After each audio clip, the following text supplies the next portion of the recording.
JHSTheWarning, and we are back again on game day to interview Coach Coleman. How are you doing today? I'm good. Thanks for having me. Thank you. Congrats on an outstanding win over Pine Bluff. This is the first time in school history that our players have defeated Pine Bluff during an away game. What does this victory mean to you and your players? Well, to me and our current players, it means that we're 3-0 in conference.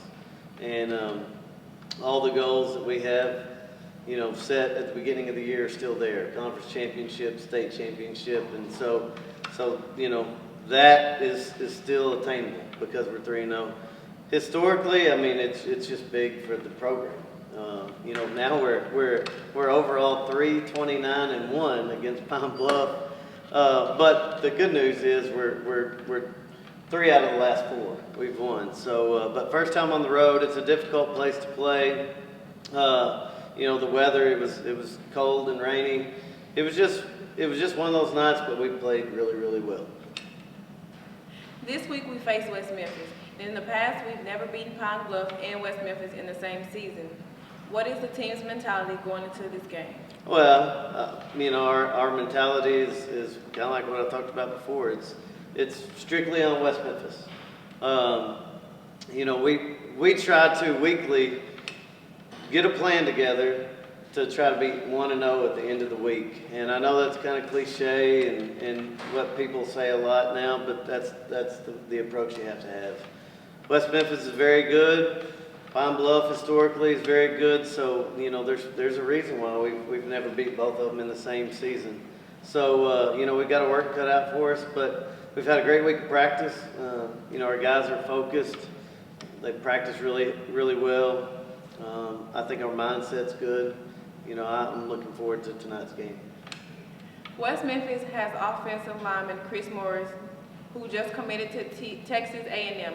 Do you think our defensive line will be able to compete as well as we have in the previous weeks against this offensive line? Well, he's a very good player, but we got some good defensive linemen too. One of them named JHSTheWarning that's committed to the University of Arkansas. So, not to mention the fact that Jordan Flanagan and Nate Light and David Milton and Ryan Cranford have all played extremely well the entire season. So, one guy does not make an entire offensive line. He's a really good player, but we like our guys, and we like that matchup, and we'll see how it goes. Hunter Mitchell, our center, is out with a torn ACL.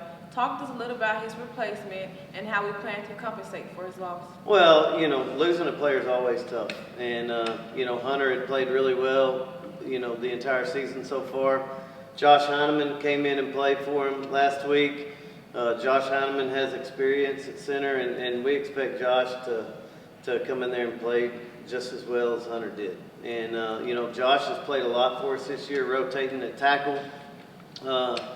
If you look at the film from Friday night, we really dominated the second half, and Josh was in there for all of that. So, we expect there to be no drop-off from Hunter to Josh. If anything, having the bigger body that Josh, Josh the bigger guy than Hunter, could help us in the long run when we see, bigger interior defensive linemen. In practice this week, who have been some of the standout leaders of the team? Well, probably the same guys that always do.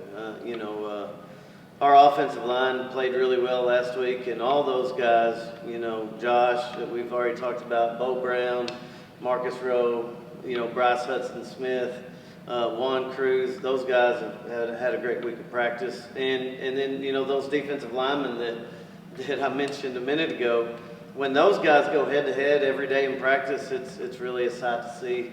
So I know that prepares us for Friday nights because, that good on good that we do all during the week, really prepares us for what we're going to see on Friday night. So those are really the guys that kind of stand out more than anyone.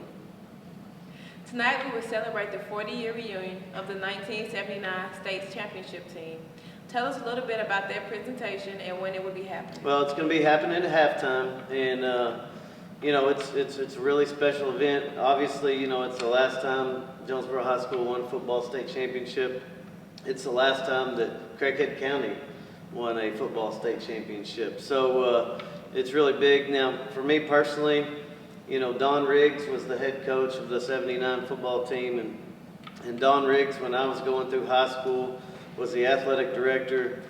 You'll never meet a better man.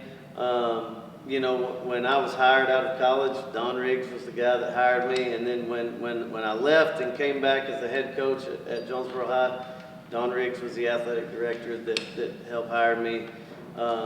You know, we miss him today. You know, he passed years ago, but you know, it's very meaningful for, you know, all the alum, and I know it's going to be special for those class of 79 guys. Thank you so much for being here with us today. Thank you. Come support the Golden Hurricane at home as we take on West Memphis. The game starts at 7.